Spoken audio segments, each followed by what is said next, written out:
Welcome to viaSocket. viaSocket helps you connect your favorite apps with QuickBooks and automate tasks.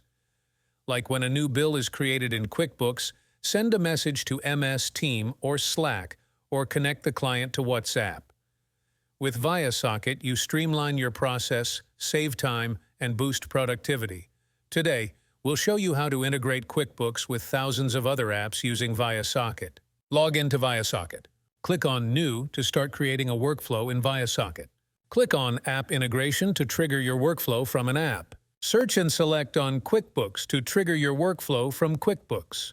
Select one of the trigger. Click on Start from Scratch. Next, click on Authenticate Now to authenticate your QuickBooks account. Enter your company ID. Write a short description for this token and click on Authenticate. Next, sign into your QuickBooks account. Next, click on Test to get sample data. One of the bills from QuickBooks will appear in viaSocket. Click on Update to save your QuickBooks as trigger. Click here to add an action step. Select an app of your choice to add as action step. Then, select an action of that app. Click on Select an authorization. Select from your previous authorizations or add a new authorization. Fill all the required details to configure your action steps. Click on the plus icon to map data from your QuickBooks trigger.